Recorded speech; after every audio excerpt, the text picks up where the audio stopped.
ഈശോ മിശിഹായ്ക്ക് സ്തുതിയായിരിക്കട്ടെ. സ്നേഹമുള്ളവരെ, വിശുദ്ധമായ നോയമ്പുകാലം 28-ാം ദിവസമായി ഇന്ന് സങ്കീർത്തനങ്ങളിലൂടെ എന്നോടൊപ്പം ദൈവത്തെ മഹത്വപ്പെടുത്തുവാനായി എത്തിയിരിക്കുന്ന നിങ്ങളെ ഏവരെയും ദൈവനാമത്തിൽ ഞാൻ സ്വാഗതം ചെയ്യുന്നു. പരിശുദ്ധൻ മഹോന്നത ദൈവം, പരമെങ്ങും വിളങ്ങും മഹേശൻ, സ്വർഗീയ സൈന്യങ്ങൾ വാഴ്ത്തി സ്തുതിക്കും സ്വർലോകനായകൻ മിശിഹാ. സങ്കീർത്തനങ്ങൾ 89. സൈന്യങ്ങളുടെ കർത്താവേ, ഞങ്ങളെ പുനരുദ്ധരിക്കണമേ.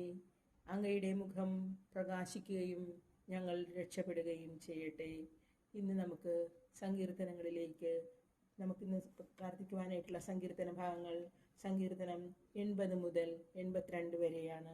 സങ്കീർത്തനം 80 പറയുന്നത് ഞങ്ങളെ പുനരുദ്ധരിക്കണമേ എന്നുള്ളതാണ്. 19 വചനങ്ങളാണുള്ളത്. സങ്കീർത്തനം 81 ഉത്സവഗാനം, 16 വചനങ്ങൾ. സങ്കീർത്തനം 82 ദൈവം ന്യായാധിപന്മാരുടെ വിധികർത്താവ്, 8 വചനങ്ങൾ. നമുക്ക് പ്രാർത്ഥനയോടുകൂടെ നമ്മുടെ നിയോഗങ്ങളെ സമർപ്പിച്ചുകൊണ്ട് വചനത്തിലേക്ക് കടക്കാം. സങ്കീർത്തനങ്ങൾ 80 ഞങ്ങളെ പുനരുദ്ധരിക്കണമേ. ഗായക സംഘ നേതാവിന് സാരസരാഗത്തിൽ ആസാഫിൻ്റെ സങ്കീർത്തനം. ഇസ്രായേലിൻ്റെ ഇടയനെ, ആട്ടിൻകൂട്ടത്തെ എന്ന പോലെ ജോസഫിനെ നയിക്കുന്നവനെ ചെവിക്കൊള്ളണമേ. കെരൂബുകളിന്മേൽ വസിക്കുന്നവനെ പ്രകാശിക്കണമേ. എഫ്രായിമിനും ബെഞ്ചമിനും മനാസയ്ക്കും അങ്ങയെ തന്നെ വെളിപ്പെടുത്തണമേ. ഉണർന്ന ശക്തിയോടെ ഞങ്ങളെ രക്ഷിക്കാൻ വരയണമേ. ദൈവമേ, ഞങ്ങളെ പുനരുദ്ധരിക്കണമേ. അങ്ങയുടെ മുഖം പ്രകാശിക്കുകയും ഞങ്ങൾ രക്ഷപ്പെടുകയും ചെയ്യട്ടെ. സൈന്യങ്ങളുടെ ദൈവമായ കർത്താവേ, അങ്ങയുടെ ജനത്തിൻ്റെ പ്രാർത്ഥനകൾ എത്ര നാൾ അങ്ങ് കേൾക്കാതിരിക്കും? അങ്ങ് അവർക്ക് ദുഃഖമാഹാരമായി നൽകി അവരെ അളവില്ലാതെ കണ്ണീർ കുടിപ്പിച്ചു. അങ്ങേ ഞങ്ങളെ അയൽക്കാർക്ക് നിന്നാപാത്രമാക്കി ഞങ്ങളുടെ ശത്രുക്കൾ പരിഹസിച്ചു ചിരിക്കുന്നു. സൈന്യങ്ങളുടെ ദൈവമായ കർത്താവേ, ഞങ്ങളെ പുനരുദ്ധരിക്കണമേ. അങ്ങയുടെ മുഖം പ്രകാശിക്കുകയും ഞങ്ങൾ രക്ഷപ്പെടുകയും ചെയ്യട്ടെ. ഈജിപ്തിൽ നിന്ന് അവിടെ നിന്ന് ഒരു മുന്തിരിവള്ളി കൊണ്ടുവന്നു. ജനതകളെ പുറത്താക്കി അങ്ങ് അത് നട്ടുപിടിപ്പിച്ചു.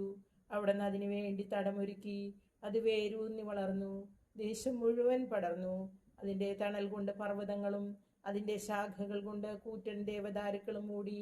അവർ അതിൻ്റെ ശാഖകളെ സമുദ്രം വരെയും ചില്ലകളെ നദി വരെയും നീട്ടി. അങ്ങ് തന്നെ അതിൻ്റെ മതിൽ തകർത്തതെന്തുകൊണ്ട്? വഴിപോക്കർ അതിൻ്റെ ഫലം പറിക്കുന്നു. കാട്ടുപന്നി അതിനെ നശിപ്പിക്കുന്നു.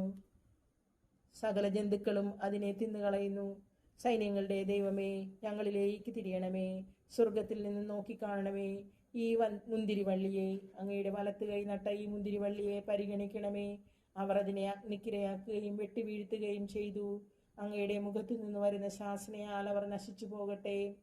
എന്നാൽ അങ്ങയുടെ കരം അങ്ങയുടെ വലത്തുവശത്ത് നിർത്തിയിരിക്കുന്നവൻ്റെ മേൽ, അങ്ങേക്ക് ശുശ്രൂഷ ചെയ്യാൻ ശക്തനാക്കിയ മനുഷ്യപുത്രൻ്റെ മേൽ ഉണ്ടായിരിക്കട്ടെ. അപ്പോൾ ഞങ്ങൾ അങ്ങിൽ നിന്ന് ഒരിക്കലും പിന്തിരിയുകയില്ല. ഞങ്ങൾക്ക് ജീവൻ നൽകണമേ.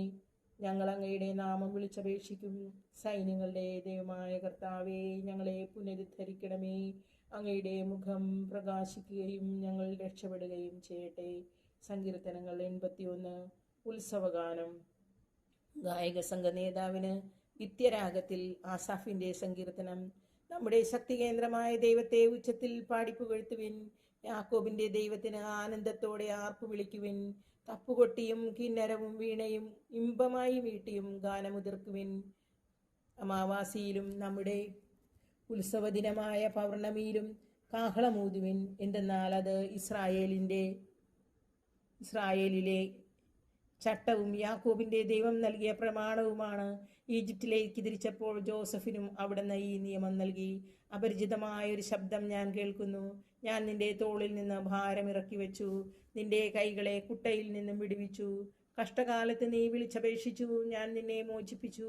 അദൃശ്യനായി ഇടിമുഴക്കത്തിലൂടെ നിനക്കുത്തരമരളി.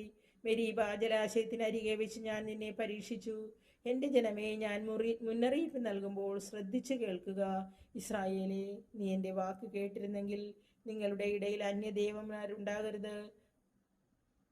ഒരന്യദൈവത്തെയും നീ വണങ്ങരുത്. ഈജിപ്ത് ദേശത്തു നിന്ന് നിന്നെ മോചിപ്പിച്ച ദൈവമായ കർത്താവ് ഞാനാണ്.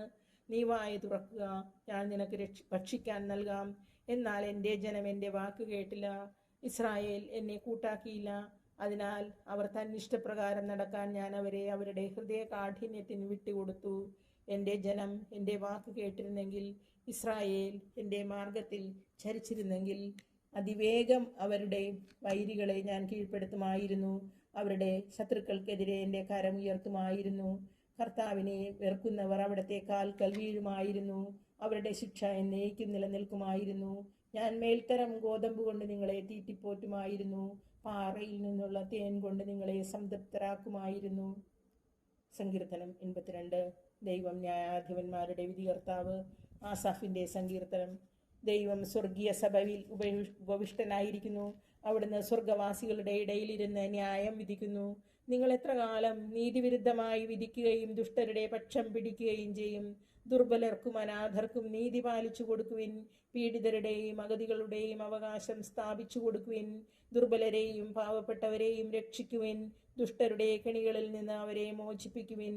അവർക്കറിവില്ല, ബുദ്ധിയുമില്ല. അവർ അന്ധകാരത്തിൽ തപ്പിത്തടയുന്നു. ഭൂമിയുടെ അടിസ്ഥാനങ്ങൾ ഇളകിയിരിക്കുന്നു. ഞാൻ പറയുന്നു, നിങ്ങൾ ദൈവങ്ങളാണ്. നിങ്ങളെല്ലാവരും അത്യുന്നതന്റെ മക്കളാണ്. എങ്കിലും നിങ്ങൾ മനുഷ്യരെ പോലെ മരിക്കും, ഏതു പ്രഭുവിനെയും പോലെ വീണുപോകും. ദൈവമേ, എഴുന്നേറ്റ് ഭൂമിയെ വിധിക്കണമേ. എല്ലാ ജനതകളും അങ്ങയുടേതാണ്. കർത്താവിൻ്റെ വചനം. ദൈവത്തിന് നന്ദി. സ്നേഹമുള്ളവരെ, ഈ നിമിഷങ്ങൾ അത്രയും നമുക്ക് സങ്കീർത്തനങ്ങളിലൂടെ അവിടുത്തെ മഹത്വപ്പെടുത്തുവാനും നമ്മുടെ നിയോഗങ്ങൾ സമർപ്പിക്കുവാനും സാധിച്ചതിന് ഞാൻ നിങ്ങളെ ഓരോരുത്തരെയും നന്ദിയോടെ